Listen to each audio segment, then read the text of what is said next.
Dick Barnhart. But the big thing I want to introduce is my wife Nancy again, because she's the key element in all of the successes I've had.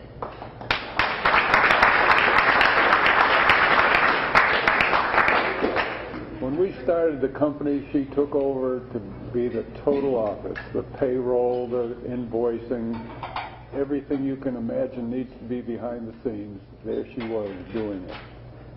I'm proud of that lady. We started Barnhart Construction Company in 1969 with just $20,000 of operating capital. In the second year we were in business, the general contractor who was building the Schlitz Brewery approached us to erect all the structural steel, and there were 12 railroad car loads of steel due to arrive there in a week. I don't know why they didn't already have an erector when they called on me, but there we were. I gave him a unit price quote and he immediately accepted. I said, but wait, there's just one catch. I have neither the capital nor the borrowing power to fund this project. But if we can invoice excessively for unloading and then invoice every 2 weeks with payment within 5 days, we can handle it. They accepted the terms and we were off to the races. At one time we had 80 iron workers on the project. We rented a 100-ton crane, and after we had been working that crane for 3 weeks, I learned that the owner of the crane did not have insurance on it and that it was our responsibility. We ran out and got the insurance, and 2 weeks later a tornado tore the boom out of that crane. It helps to be lucky. The Schlitz Brewery was a very good money maker for us, so now we had significant operating capital. Then we rocked along doing many projects, including the Convention Center and the Mud Island Bridge. Then in 1981, just 2 weeks before the bid was due, I learned that we had a chance to bid on the Med Center Hospital. The project had been bid upon 2 previous times, and those bids were rejected. We did not bid those first 2 times because Gene Pigeon, who was the head of Pigeon Iron Works, was on the hospital board of directors, and the word was out that this was his job. But apparently Gene got mad, and the 3rd time around he wouldn't bid the job, so we got a shot at it. With a short time to prepare a bid for such a complex job, the contingency factor had to be big. We winged a very comfortable bid and got the job. A year or so before we started the hospital project, we purchased a very large crane with an interest rate tied to the prime rate. And you who've been around for a while know the year was 81, and we had a loan with an interest rate tied to the prime rate. Can you imagine where we were? But during the progress of the job, fortunately, the first few draws produced enough surplus capital to pay off the crane, eliminating that wild interest rate for us. From that point on, the high prime rate actually worked in our favor. It sure helps to be lucky. We operated the company until 1986, when we turned it over to our 2 sons, Eric and Alan, both engineers, ages 27 and 25. At that time, they actually started a new corporation, Barnhart Crane and Rigging, in order to limit the exposure of the assets of the original company. Then Nancy and I headed to Finland and launched our new Swan sailboat and proceeded to sail around the world. A few years later, when it became clear that Eric and Ellen were very successful, they bought our original corporation. We gave the total proceeds of the sale to Young Life and Charitable Trust therefore eliminating any tax consequences. Since then, they have multiplied the company 100-fold. During that time, they have evolved into what I call reverse tithing. They keep 10% and give 90%. With that, I now proudly introduce to you my son, Alan.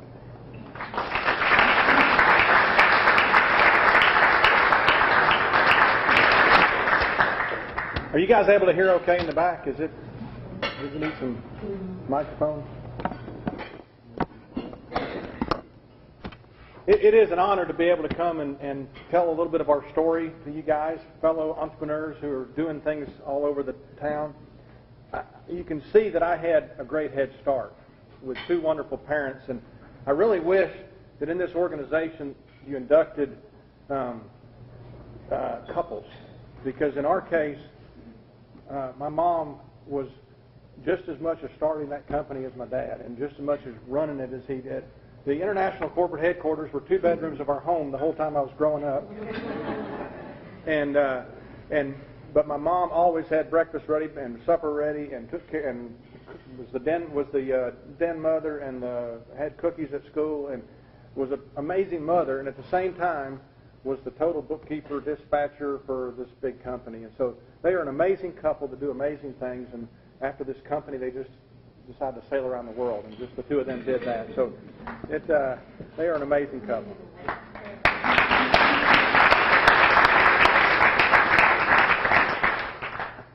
My wife Catherine is here as well, and she is an amazing person. I wish you could get to know her more. We have 6 wonderful children from age 24 down to age 11, and so that keeps us very busy. I have, in one sense, a lot of you guys have done a whole variety of things, and done this for 5 years and done that for 6 years, and I have a very boring resume. I've worked for the same place since I was 10 years old, and I've had the same job for 26 years, and have just continued to plug along. So I got a boring resume, but it's been a very exciting life and an exciting adventure that we have been on. My brother and I had the opportunity in 1986 to start our own company, and it was we weren't sure whether this was the right thing to do or not. Catherine and I, at that point, were planning to leave the company and go on the mission field. And when this opportunity came along, we had to decide if we would stay and do this or not. And we, after a lot of conversation and prayer, we decided to stay and start Barnhart Crane and Rigging Company. Prior to that, I had been reading through the Bible, and I had read. I was in business. We were in business, and so I was reading all the verses in the Bible about money and wealth and giving and the poor, and there's thousands of them. The Bible talks a lot about that, more about that than almost any other subject. And I came away from that reading with 2 primary takeaways. The first one was that God owns everything, and I'm a steward. And everything that I have and everything that I am came from God, and my job is not to figure out what I want to do with my stuff, but what God wants me to do with His stuff and what He wants me to do with my life. And so I had that mindset. And the second was really that as I read Scripture, I got a fear of wealth, a fear of the negative effects of wealth. The Scripture has all these warnings, and you probably, some of you who read Scripture have heard about Jesus talking about it's hard for a rich man to enter the kingdom of heaven. It's easier for a camel to go through the eye of a needle. Jesus says, don't store up for yourself treasures on earth. Store up for yourself treasures in heaven. In 1 Timothy it says the love of money is the root of all kinds of evil. And it talks about people plunging men into ruin and destruction.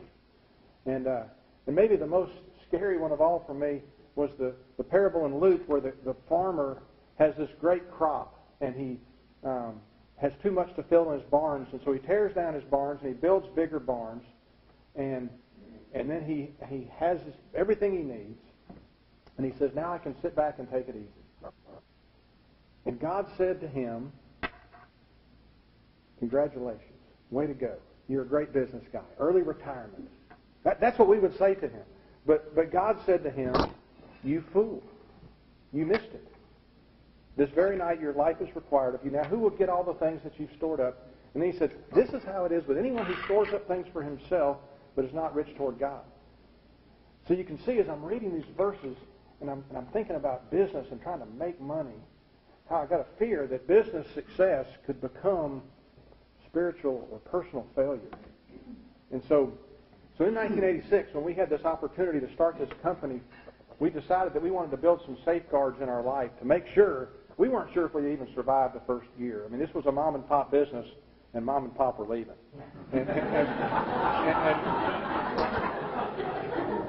And we were a couple of young kids, and we didn't know if we'd even survive. But just in case, we said, we want to make sure that we put some safeguards in our life. And so what we basically did is we, together, my brother and I and our wives, we agreed that we were going to set for ourselves a lifestyle finish line, and that we were going to basically live a middle-class life regardless of what God did with our company. And we were basically going to say, God, this is your company, and whatever you want to do with it, you can do, and it's yours, it's not ours. And we don't want to get wealthy because we have a fear of getting wealthy. And so everything that we make, we want to use in your service. So we did that before we even started, before we had anything, and it has been such a freeing thing that over the last 26 years of operating the business. We set a purpose statement of our company and said that the purpose of our company is to glorify God, and to do that in 3 ways: by the way we work, and by the way we live, and by the way we give. And so and that's something that we have just carried on with for the last 26 years. We're not a Christian company. I mean, there's plenty of you can believe anything or nothing and work at our company. It's not that we're a Christian company, but we have a Christian purpose, or we have a higher purpose. I was a young guy, and I started recruiting young guys into our company. Now, my dad was an innovator, and he taught us how to innovate and figure out new ways of doing things. And he would always take 3 cranes and hook them together and do something that nobody else in town could do, and he taught us how to do that. And so we took up that part, and we also were interested in growth. My dad was really never interested in growing the company big. In fact, our total marketing brochure in 1986 was a single page that had a list of our cranes, and our phone number didn't have the area code. There was no need for an area code.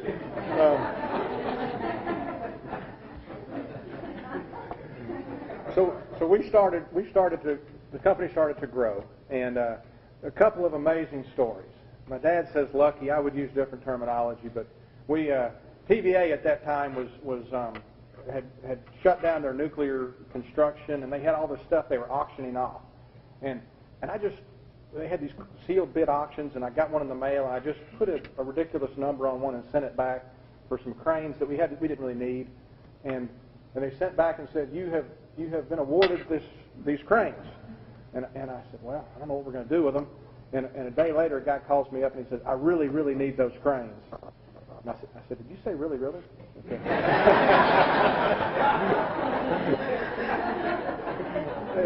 And so he paid us more than twice what we paid for the cranes, and it gave this young company some working capital. And so it was a great thing.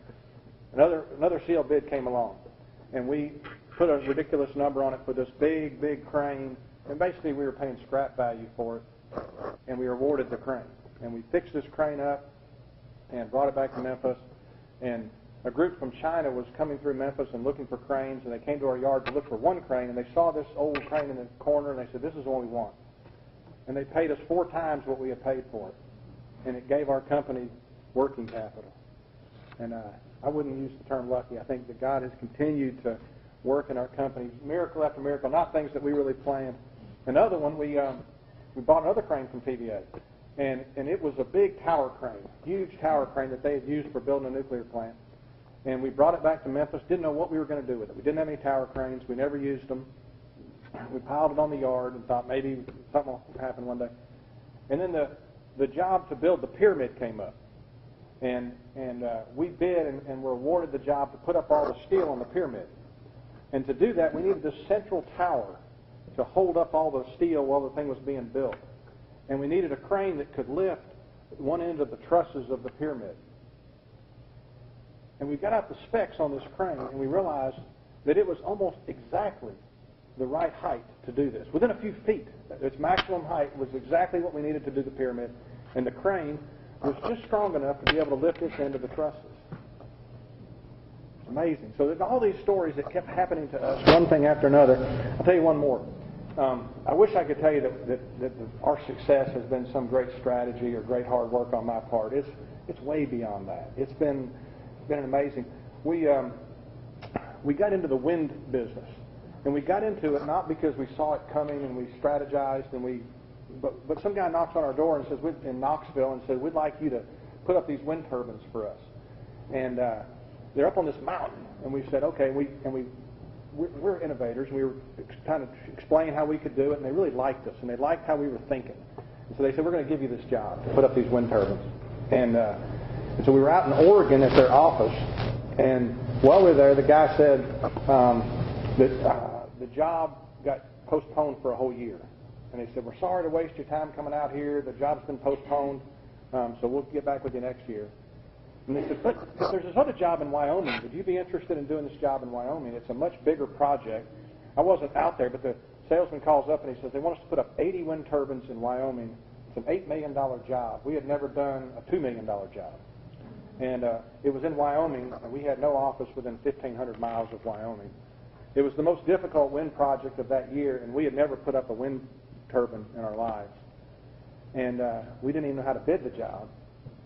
But we started thinking about it, and it was 2003 when things weren't all that great in the economy, and we said, "Let's try it." And so we put in a bid, and we were awarded this huge project, and it was all hands on deck, and my brother and his family moved out to Wyoming, and I was out there a bunch, and a bunch of other guys moved out to Wyoming. And we figured out, we used our innovation, and we figured out how to put up wind turbines, and we made a ton of money putting up those wind turbines.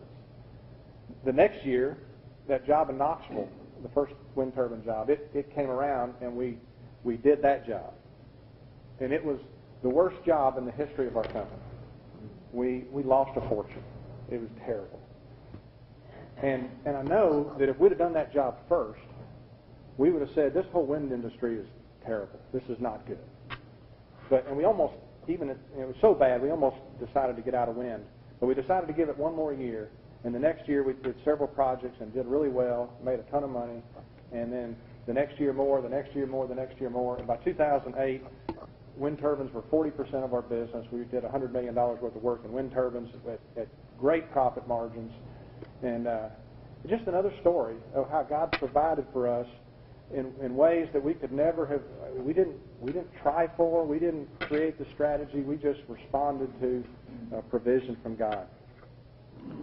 So, since 1986, the company, for the next 23 years, the company grew about 25% a year. And it did become about 100 times as big as it was when we started. And so we had about 1,000 guys, and we have 20 branches all over the country, from Los Angeles to Connecticut, from Oregon down to Knoxville. We have become a fairly significant company in our industry. We focus on we basically pick up and move heavy stuff. That's what we do as a business. And we focus on 6 primary markets. We do a lot of work in oil refining. We do a lot of work in I guess energy is everything. We do work in wind turbine maintenance, wind turbine construction. We do work in nuclear power plants and fossil fuel power plants, refineries, and then work for the DOE. Those are our primary markets, and we push ourselves hard to be good. Our mission statement is that we want to continually grow and improve to be the best company in our industry. And it is a statement that we've had for years, and it motivates our guys to keep pushing and pushing to get better. Our core values are safety. In our industry, safety is very critical. Quality service, innovation is a big one. Continuous improvement, continually getting better. Fairness. We want to be fair with our customers, our vendors, our employees, with our government. And then profit with a purpose is the last core value. We try to take the money that the company makes and use it to help other people. The purpose of glorifying God and of helping others has been an exciting adventure for us. Our lifestyle commitment did reduce the toys that we have, but it didn't reduce the fun. And it didn't about if you try to gain your life, you will lose it. And if you try to lose your life, if you're willing to lose your life, you will gain it. he talked about the first being last and the last being first, and that's not the way our world thinks. He talks about if you want to be great, you need to be a servant of all. And I think that model has been a great model for business. Whether you believe anything supernatural or not, I think Jesus is a great model as a business leader. R.G. Letourneau was an inventor and a philanthropist and an industrialist guy. He built huge mining equipment, and his statement was, you can't outgive God. He said, I keep shoveling it out, and God keeps shoveling it back in, and God has a bigger shovel. You know, Karl Marx, you probably didn't expect to hear a Karl Marx quote.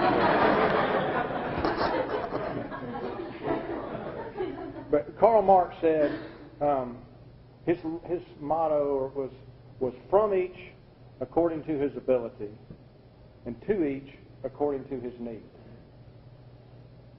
And I think that's a horrible political system. But I think it's a good life system. And I think that we who have been given much, we who have had tremendous opportunity, we should maximize that opportunity. We should produce as much as we can. We should be as good as we can be. And we should do that so that we can help those who didn't have the opportunities that we had, who didn't have the choices that we had.